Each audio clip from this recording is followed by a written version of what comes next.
이하나는 40을 넘긴 건축 디자이너였어요. 서울 성수동에 있는 사무실에서 조용히 일만 하며 지내고 있었고 대체로 혼자였죠. 사람들과 불필요한 이야기를 하지 않았고 사적인 대화는 늘 피했어요. 커피는 식어도 데우지 않았고 전화벨이 울리면 받기까지 시간이 걸렸습니다. 이상할 것 없이 반복되는 하루였죠. 그날 아침도 다르지 않았어요. 모니터에 집중하고 있던 그녀의 휴대폰에서 낯선 번호가 울리기 시작했죠. 몇 초 동안 화면만 바라보다가 조용히 전화를 받았어요. 수화기 너머로 들려온 목소리는 오랜만에 듣는 할머니의 음성이었고 그 말투는 무거운 예감으로 가득 차 있었어요. 하나야, 네 아버지 이번에는 좀 다르다. 그 말이 끝나고도 하나는 아무 말 없이 잠시 숨을 멈췄습니다. 눈을 감고 있던 듯한 표정으로 한참을 가만히 있었어요. 전화를 끊고 난 뒤에도 책상 앞에서 움직이지 않았고 책상 위 커피잔에 손을 뻗지도 않았어요. 결국 그녀는 천천히 자리에서 일어나 가방을 들고 사무실을 나섰습니다. 짐은 따로 챙기지 않았습니다. 캐리어 대신 작은 가방 하나만 들었고 옷차림도 평소와 다르지 않았어요. 서울역 플랫폼에 서 있을 때 그녀는 전광판을 쳐다보지 않았고 기차가 도착할 시간에도 발끝만 내려다보고 있었어요. 평소보다 더 조용한 얼굴이었죠. 어딘가로 가는 사람이 아니라 어딘가에서 돌아오는 사람처럼 보였어요. 고향은 충청북도 옥천 근처의 작은 읍내였어요. 기차에서 내리자 공기가 확연히 달랐고 사람들의 걸음은 훨씬 느리게 느껴졌습니다. 택시를 타고 마을 안쪽으로 들어가는 길, 창밖 풍경은 거의 변한 게 없었어요. 낡은 벽돌집과 철제 간판, 동네 문구점. 그 길을 따라가면 감나무 한 그루가 있는 집이 나왔습니다. 그곳이 그녀가 태어난 집이었죠. 그리고 여전히 아버지가 있는 집이기도 했습니다. 이태성.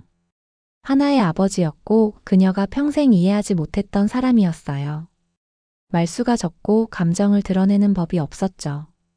훈계는 많았지만 위로는 없었고 정답게 불러주는 말 한마디 들은 적이 없었어요. 하나는 그를 피했고 결국 집을 나와 서울로 떠났죠. 그리고 그 이후로 서로의 얼굴을 보지 않은 채 10년이 넘게 흘렀습니다. 집 앞 대문은 삐걱 소리를 내며 열렸어요. 마당엔 감잎이 떨어져 있었고 낡은 신문지가 반쯤 바람에 뒤집힌 채 놓여 있었어요. 그녀가 조용히 문을 열고 들어서자 구석에 있던 작은 탁상 시계가 멈춰 있는 게 눈에 들어왔어요. 그 시간은 오후 3시 42분이었죠. 멈춘 시간이었어요. 모든 게. 거실에는 병원용 침대가 놓여 있었어요. 전기장판 위에 이불이 덮여 있었고 머리맡엔 산소 튜브와 가습기 같은 기계가 켜져 있었습니다. 그 침대 위에 이태성이 누워 있었어요. 예전보다 훨씬 말라 있었고 머리는 거의 하얗게 발해 있었어요. 눈가는 깊게 꺼져 있었고 입술은 말라 있었어요. 하지만 눈빛은 여전히 또렷했죠. 그녀가 들어오자마자 그 눈이 그녀를 따라왔어요. 하나는 아무 말 없이 조용히 들어섰습니다. 가방을 내려놓고 코트를 벗었고 의자 하나를 끌어와 침대 옆에 앉았어요. 손은 무릎 위에 가지런히 놓았고 시선은 침대 옆 탁자에 고정되어 있었어요. 그리고 마침내 그녀가 고개를 살짝 돌려 아버지를 바라봤어요. 괜찮아? 이태성은 한참을 쳐다보다가 대답했어요. 안 괜찮다. 짧은 대답이었지만 그 속엔 감정이 담겨 있지 않았어요. 하나는 고개를 내리며 숨을 내쉬었어요. 그 말이 전혀 뜻밖은 아니었거든요. 그냥 이럴 거면서 왜 그렇게 있었냐? 이태성은 대답하지 않았습니다. 눈을 감고 조용히 숨만 내쉬었어요. 그녀는 방 안을 둘러보았어요. 옛날에 쓰던 카세트 플레이어가 벽장 위에 놓여 있었고 서랍장 위엔 낡은 편지지들이 쌓여 있었어요. 먼지가 그대로 내려앉은 상태였죠. 아버지는 이 집을 치우지 않고 그대로 두었던 것 같았어요. 시간도 기억도 그날 이후로 그대로 멈춘 듯 했어요. 밤이 되자 하나는 거실 소파에서 담요를 덮고 누웠습니다. 전등은 꺼졌고 부엌 쪽에서 가스레인지의 빨간 불빛만 희미하게 깜빡이고 있었어요. 감나무 가지가 창문을 스치는 소리가 규칙적으로 들렸고 그 소리는 마치 오랫동안 들었던 것처럼 익숙했어요. 하지만 익숙함은 따뜻하지 않았습니다. 그 안엔 냉기와 함께 눌러둔 감정이 섞여 있었고, 오랜 시간 밀어낸 기억들이 불빛 사이로 하나씩 모습을 드러내고 있었어요. 그리고 그때 처음으로 그녀는 생각했어요. 아버지와 나 사이에 남은 게 진짜 아무것도 없을까? 그 질문이 마음 한켠을 조용히 건드렸습니다. 이튿날 아침 이하나는 평소보다 더 일찍 눈을 떴습니다. 잠이 깊지 않았고 새벽 내내 뒤척였어요. 소파에서 일어나 거실을 둘러보았을 때 공간은 여전히 어둡고 조용했어요. 커튼 사이로 스며드는 빛조차 회색에 가까웠고 그 조용함이 오히려 무겁게 내려앉는 느낌이었죠. 그녀는 조심스럽게 부엌으로 걸어갔어요. 발소리를 죽이며 걸어도 마룻바닥은 삐걱거렸습니다. 냄비를 꺼내 물을 끓이고 찻잔을 하나 꺼냈어요. 가스레인지 불을 켜는 소리, 물이 끓는 소리, 그런 일상적인 소리들이 오랜만에 다시 집안에 생겨났습니다. 하지만 누구도 반응하지 않았어요. 이 집은 여전히 모든 것이 멈춘 것처럼 느껴졌어요. 그녀는 찻잔을 손에 들고 방 안으로 들어섰어요. 이태성은 여전히 누운 채 눈을 감고 있었고 숨소리는 고르고 일정했어요. 의자에 조용히 앉은 하나는 그 얼굴을 바라보다 말없이 시선을 돌렸습니다. 그 얼굴은 그녀의 기억 속보다 훨씬 작아졌고 눈가의 주름은 훨씬 더 깊어졌어요. 아버지는 잠든 것처럼 보였지만 그녀는 그 침묵이 오히려 깨어있는 것보다 더 무겁게 느껴졌습니다. 입을 열면 무언가가 터질 것 같아서 아무 말도 할 수 없었어요. 잠시 후 이태성이 천천히 눈을 떴습니다. 그녀가 가져온 찻잔을 보더니 눈길을 돌려 그녀를 바라봤어요. 여기 와서 뭐하냐? 하나는 고개를 돌리지 않고 대답했어요. 그냥 보러 온 거야. 그 짧은 말 이후로는 더 이상의 대화가 이어지지 않았어요. 그는 다시 눈을 감았고 그녀는 더는 말을 걸지 않았습니다. 그 침묵은 서로를 외면하는 게 아니라 오히려 버티는 방식처럼 보였어요. 괜찮다고 말하지 않기 위해, 아무것도 묻지 않기 위해 그렇게 조용히 시간을 견디고 있었어요. 오전 내내 집안은 아무런 소리도 나지 않았습니다. TV도 켜지지 않았고 라디오도 없었어요. 하나는 가끔 마당을 바라보거나 부엌 싱크대에 기대어 서 있기도 했어요. 그러다 잠깐 안방으로 들어가 옷장을 열어보았죠.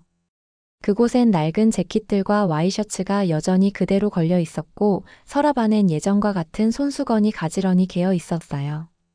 바뀐 건 아무것도 없었고 그 정지된 시간이 그녀를 더욱 불편하게 만들었어요.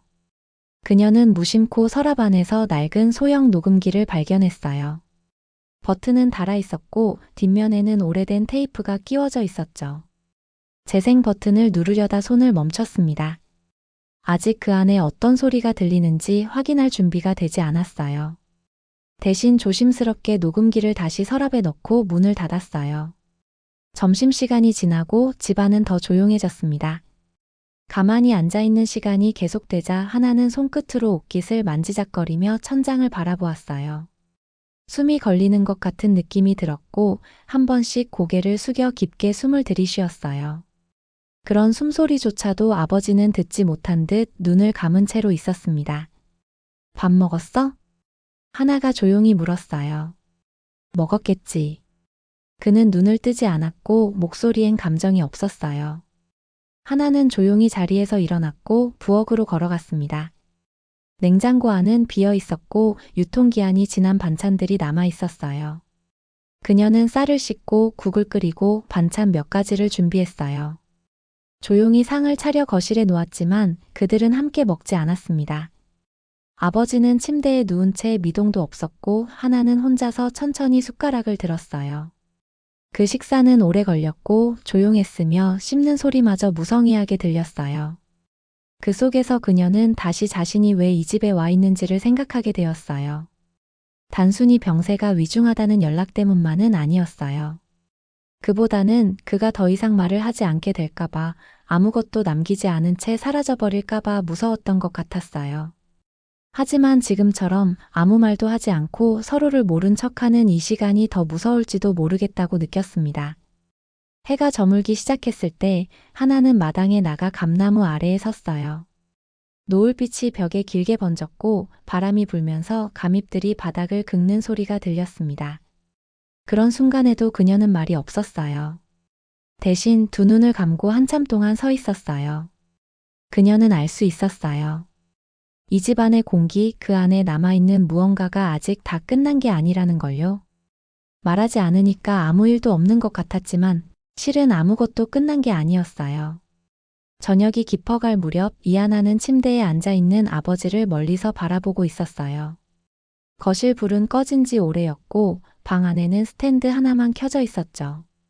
그 불빛이 좁은 원을 그리며 벽지 위에 고요하게 머물고 있었고 그 안에 이태성의 그림자가 조용히 흔들리고 있었어요. 그는 여전히 말이 없었고 그녀도 마찬가지였어요. 하지만 그날은 뭔가 달랐습니다. 정확히 뭐라고 설명할 순 없었지만 공기 사이에 흐르는 감정이 이전과는 조금 다르게 느껴졌어요. 침묵이 단단하게 굳어있는 게 아니라 어딘가 느슨해진 것 같았어요. 하나는 안방 서랍장 앞에 멈춰 섰어요. 그 서랍 안에는 어제 발견했던 녹음기가 여전히 자리하고 있었고 그녀는 다시 그 물건을 꺼냈습니다. 손에 쥐자마자 오래된 플라스틱의 감촉이 낯설게 느껴졌고 버튼의 거친 표면이 손끝에 걸렸어요. 전원은 이미 꺼져 있었지만 테이프는 아직 안에 남아 있었어요. 그녀는 말없이 재생 버튼을 눌렀어요. 오늘은 하나가 처음으로 그림 대회에 나갔다. 돌아오는 길에 말은 안 했는데 사실 참 대견했다. 소리는 작고 낮았지만 그 속에 담긴 감정은 오히려 선명했어요. 아버지의 목소리는 어색하게 웅얼거렸고 발음은 또렷하지 않았지만 문장 사이의 호흡이 그 사람의 마음을 대신 말해주고 있었어요. 말로는 하지 못했던 이야기들이 그 낡은 기계 안에 남아 있었던 거예요. 하나는 숨을 멈췄습니다. 그리고 그 테이프를 끝까지 들었어요. 녹음은 길지 않았고 마무리도 특별하지 않았어요. 하지만 그 짧은 몇 마디 속에 그녀가 평생 듣고 싶었던 말이 다 들어 있었어요. 아버지는 여전히 눈을 감고 있었어요. 그녀는 잠시 고민하다가 조심스럽게 녹음기를 그의 머리맡 탁자에 올려놓았어요. 소리도 없이. 그리고는 조용히 말했어요. 이런 거 왜 아무 말도 안 했어? 이태성은 천천히 눈을 떴습니다. 그녀를 똑바로 바라보진 않았고 천장을 향해 시선을 두었어요. 한참이 지나서야 그가 입을 열었어요. 말한다고 네가 들었을까? 그 대답은 피곤한 숨처럼 가벼웠지만 그 안에 담긴 무게는 무거웠어요. 하나는 대꾸하지 않았습니다. 눈을 내리깐 채 숨을 들이쉬었고 다시 입을 다물었어요. 그들은 서로를 정면으로 보지 않았어요. 대화는 짧았고 말은 조심스러웠지만 그 안에 미세한 균열이 생겨나기 시작했어요. 마치 오래된 나무의 껍질 안쪽에서 작은 싹이 자라는 것처럼요. 아직 손에 잡히지 않고 이름 붙일 수도 없는 감정이었지만 그건 분명히 존재하고 있었어요. 그날 밤 하나는 녹음기를 침대 옆에 두고 불을 끄지 않았습니다. 불빛 아래서 혼자 소파에 앉아 있었고 손끝으로 녹음기의 버튼을 천천히 만지고 있었어요. 그리고 처음으로 아버지가 그녀를 지켜본 시간이 생각나기 시작했어요. 어릴 적 그림을 그리고 있을 때 말없이 방 앞에서 서 있던 모습. 손에 감이 묻은 채 웃던 어린 시절. 그녀는 그때 그런 기억이 없다고 생각했지만 사실은 기억하고 있었던 거예요. 이태성은 침대에 누운 채 다시 잠들었고 숨소리는 일정했어요. 그 숨소리를 들으며 하나는 눈을 감았어요. 아직 아무것도 풀린 것은 없었지만 뭔가가 시작되었다는 건 확실했어요. 소리가 남아 있었다는 건요. 누군가는 계속 말하고 있었다는 뜻이었어요. 그리고 그걸 이제야 듣게 된 거죠. 이하나는 아침부터 부엌에 머물렀어요. 식사를 준비한다는 명분이었지만 손놀림은 느렸고 재료도 평소보다 훨씬 적었어요. 냄비 안에서는 미역국이 천천히 끓고 있었고 그 위로 피어오르는 김이 천장을 향해 맴돌았죠. 부엌 창문은 김으로 뿌옇게 변해 있었고 그녀의 눈동자도 그와 비슷한 흐림을 머금고 있었어요. 아버지의 방에서는 여전히 아무 소리도 들리지 않았습니다. 숨소리 하나, 움직임 하나 없이 조용한 공간이었고 그녀는 잠시 그 방 앞에 서 있었어요. 문을 열지는 않았고 손을 대지도 않았지만 문 너머에 있는 그 사람이 무언가를 느끼고 있을 것 같았어요. 그건 불안이나 감정이라기보다는 오래된 정적 안에서 생겨나는 작은 예감에 가까웠습니다. 식사가 끝난 뒤 하나는 안방 서랍장을 다시 열었어요. 손이 가는 대로 열었던 서랍 속 헝겊으로 감싼 작은 상자가 있었어요. 낡은 리본이 매여 있었고 리본 끝은 이미 해져 있었죠. 그녀는 조심스럽게 그것을 열었어요. 그 안에는 손바닥만 한 카세트 테이프 몇 개가 들어 있었고 하나는 날짜가 적혀 있었어요. 2005.3 18- 미안하다. 그녀는 잠시 눈을 감았어요. 그리고 아무 말 없이 플레이어에 테이프를 넣었죠. 재생 버튼을 누르자 몇 초간 정적이 흘렀고 곧 이태성의 목소리가 들렸습니다. 하나야, 이건 네가 들을 일은 없겠지. 그래도 그냥 남겨야겠더라. 그 목소리는 작고 건조했어요. 하지만 문장 끝마다 숨이 걸려 있었고 단어 하나하나가 고르지 못했어요. 이하나는 녹음기 앞에 가만히 앉아 소리를 듣고 있었어요. 마치 누구에게도 들키지 않으려는 사람처럼 작게 숨을 쉬면서요. 나는 잘못한 게 많아. 특히 너한테. 너한테 말도 못하고 그냥 혼자 판단하고. 그러고 나서 네가 떠났을 때도 그냥 그런 거라고 넘겼어. 근데 그게 아니었더라고. 목소리는 중간에 몇 번 끊겼고 숨소리는 불규칙했어요. 아버지는 감정을 설명하지 않았고 눈물이나 후회의 단어도 쓰지 않았어요. 하지만 그 무표현 속에서 이하나는 처음으로 한 사람의 고백을 들었어요. 지금까지 알지 못했던, 아니 들으려 하지 않았던 감정이 거기에 있었어요. 이하나는 아무 말도 하지 않았습니다. 눈을 감은 채 그대로 앉아 있었고 손은 무릎 위에서 천천히 오므라졌어요. 그녀의 얼굴엔 눈물도 없었고 표정도 없었어요. 그저 가슴 아래 어딘가에서 뭔가가 조용히 내려앉는 느낌만 있었죠. 잠시 후 이태성이 거실로 천천히 나왔어요. 그는 그녀의 옆을 지나 부엌 싱크대 앞에 섰고 물컵을 집어들었습니다. 말은 없었고 눈길도 주지 않았어요. 하지만 찬물을 마신 후 컵을 내려놓고 다시 천천히 돌아섰을 때 그는 잠시 멈춰 섰어요. 그걸 들었냐? 이하나는 대답하지 않았습니다. 그는 고개를 살짝 숙이고 다시 방 안으로 걸어갔어요. 그 짧은 순간이 지나고 나서야 그녀는 조용히 숨을 내쉬었어요. 그리고 녹음기의 정지 버튼을 누른 채 한참 동안 움직이지 않았어요. 그날 오후는 조용했어요. 바람도 잦았고 해도 부드러웠어요. 창밖에서는 감잎 하나가 천천히 떨어졌고 흙바닥에 닿은 소리는 아주 작았지만 또렷하게 들렸습니다. 들리지 않았던 말이 있었어요. 그리고 그 말은 어쩌면 이미 오래전부터 거기 있었는지도 모르겠어요. 며칠이 지나자 이하나는 그 집에서의 하루가 익숙해졌어요. 정확히 말하면 몸이 먼저 반응한 거였죠. 아침에 눈을 뜨고 조용히 부엌으로 걸어가 물을 끓이고 밥을 짓는 일이 더는 어색하지 않았어요. 손이 먼저 움직였고 눈은 습관처럼 창문을 보았어요. 하지만 마음은 아직 이 집에 닿지 못한 상태였어요. 아직도 서울의 사무실 창가에 걸려있는 듯한 감각이 남아 있었죠.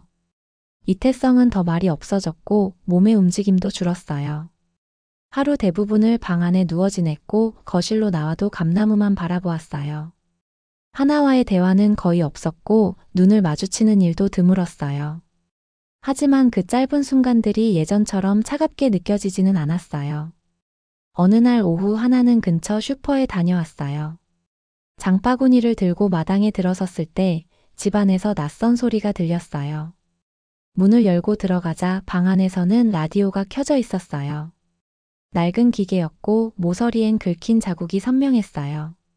그 안에서 트로트가 흘러나오고 있었죠.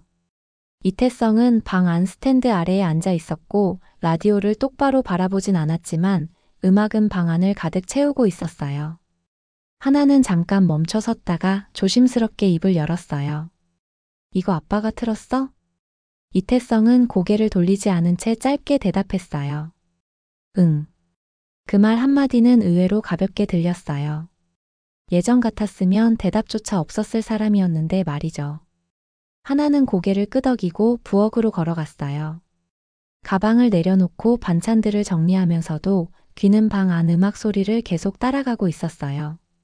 트로트가 끝나자마자 뉴스가 흘러나오기 시작했고 익숙한 남자 앵커의 목소리가 오후 공기를 흔들었어요. 하나는 반찬통을 닫으며 문턱에 기대어 방 쪽을 바라보았어요.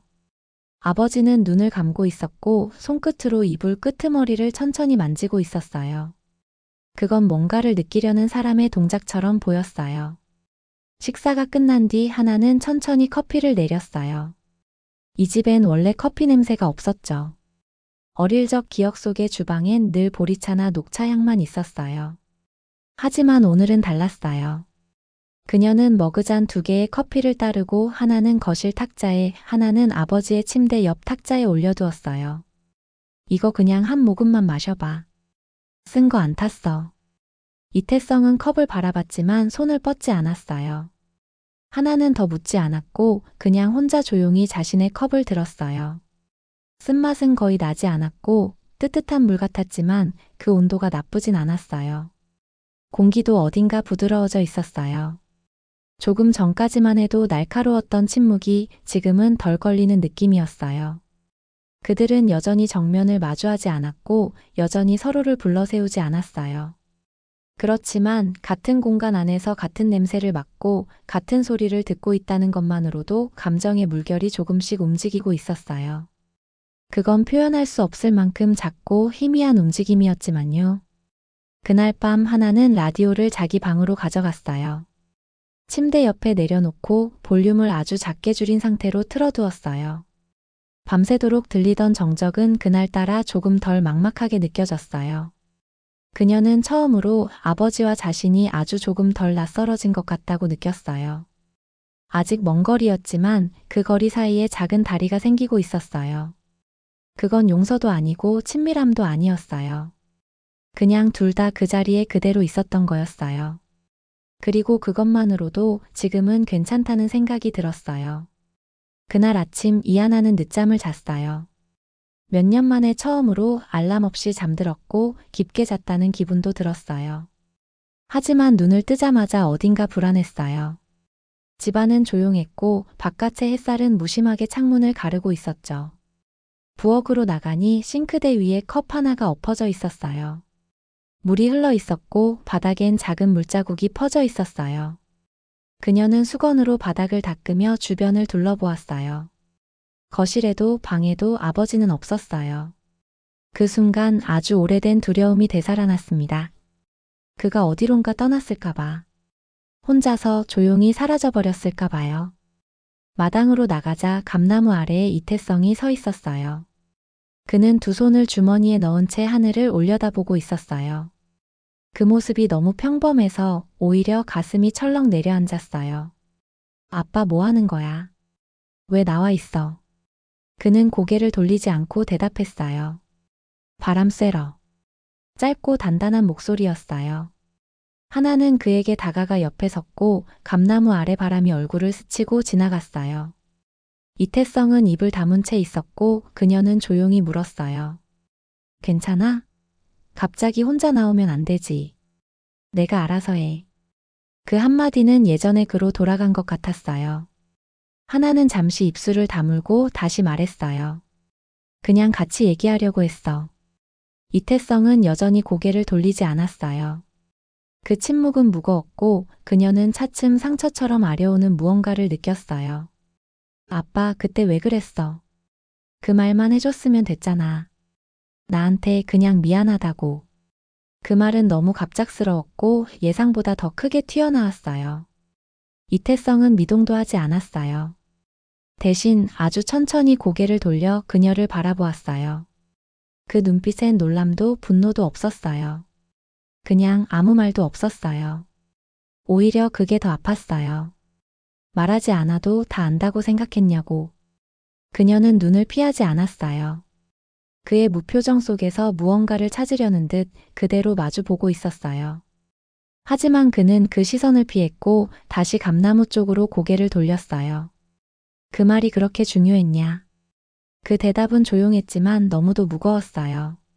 하나는 순간 숨이 막히는 것 같았어요. 그리고 자기도 모르게 웃음 섞인 한숨을 내뱉었어요. 응. 나한텐 그랬어. 지금도 그래. 그녀는 더 이상 그 자리에 서 있을 수 없었어요. 돌아서서 마당을 빠져나왔고 현관문을 세게 닫지도 않았지만 그 소리는 유난히 크게 울렸어요. 그날 오후 하나는 자신의 방에 틀어박혔어요. 라디오는 꺼져 있었고 불도 켜지지 않았어요. 그녀는 소파에 누운 채 천장을 바라보았고 한동안 아무 생각도 하지 않았어요. 그 감정은 분노가 아니었어요. 실망에 가까웠고 서운함보다도 더 조용한 상실이었어요. 무언가를 바라지 않았던 순간보다 잠깐 기대를 했던 자신이 더 낯설게 느껴졌어요. 괜찮은 줄 알았어요. 정말로 조금씩 나아지고 있다고 생각했어요. 근데 아니었어요. 아직 아무것도 변한 건 없었어요. 그냥 혼자 착각하고 있었던 거였어요. 그날 밤은 유난히 조용했어요. 비도 내리지 않았고 바람도 없었지만 공기 속엔 무언가 달라져 있었어요. 이하나는 방 안 조명을 켜지 않은 채 침대에 앉아 있었어요. 라디오도 꺼져 있었고 창문은 닫혀 있었지만 마음은 이상하게 열린 느낌이었어요. 이태성과 나눈 마지막 대화가 자꾸만 떠올랐습니다. 그 말이 그렇게 중요했냐? 그 짧은 문장이 어떤 기억보다 오래 머릿속을 떠돌고 있었어요. 그녀는 스스로에게 되물었어요. 정말 그 말 하나였을까? 아니면 그냥 그 말조차 못 건넸던 시간들이 문제였을까? 어릴 적 열이 나서 울던 밤. 졸업식 날 아무 말 없이 손만 흔들었던 날. 그런 순간들마다 무언가 하나씩 빠져 있었던 것 같았어요. 그때 방문이 아주 조용히 열렸어요. 이태성이 문 앞에 서 있었고 손에 무언가를 들고 있었어요. 그는 방 안으로 들어오지 않고 문턱에 선 채로 조용히 물건을 건넸어요. 이거 내 거였지. 하나는 아무 말 없이 손을 내밀었어요. 그가 건넨 건 오래된 스케치북이었어요. 가죽 커버는 해졌고 모서리는 닳아 있었어요. 그녀가 중학생 시절 사용했던 잃어버린 줄만 알았던 그 노트였어요. 표지를 넘기자 그 안에는 낙서처럼 그려진 그림들과 함께 짧은 문장들이 적혀 있었어요. 그림 옆엔 날짜가 적혀 있었고 어떤 장면에는 잘했다. 이건 기억날 것 같다 같은 짧은 글씨가 연필로 남아 있었어요. 그건 분명히 이태성의 글씨였어요.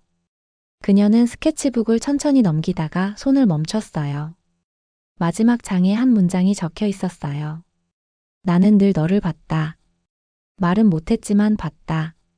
그 문장을 읽는 순간 그녀는 아무 소리도 내지 않고 숨을 멈췄어요. 손끝이 떨렸고 시야가 흐려졌어요. 눈물은 나지 않았지만 울고 있는 것 같은 기분이었어요. 그녀는 고개를 들었어요. 문 앞에 서 있는 아버지는 아직 떠나지 않고 있었어요. 둘 사이에는 여전히 말이 없었지만 그 침묵 속에 무언가 달라져 있었어요. 왜 이제야 줘? 그는 대답하지 않았습니다. 대신 잠시 그녀를 바라보다가 아주 작은 목소리로 말했어요. 그땐 내가 보기 싫어했잖아. 하나는 고개를 떨구었어요. 맞는 말이었지만 그게 다는 아니었어요. 그녀도 그걸 알고 있었어요. 그래도 나 그땐 이거 필요했어. 그 말 뒤로 더 이상 이어지는 대화는 없었어요. 이태성은 조용히 고개를 끄덕였고 문을 닫고 나갔어요. 그 조용한 닫힘이 처음으로 거슬리지 않았어요. 하나는 스케치북을 무릎에 올려둔 채 오래도록 앉아 있었어요. 그 안에는 그림보다 더 많은 감정이 남아 있었어요. 그리고 그 감정은 말보다 오래 남는 거라는 걸 이제야 알 것 같았어요. 그날 밤 그녀는 불을 끄지 않았어요. 밤새도록 그 스케치북을 넘겼고 몇 장은 손으로 쓰다듬기까지 했어요. 그건 잃어버린 게 아니라 그냥 보관되어 있던 거였어요. 어쩌면 감정도 그럴 수 있을 것 같았어요.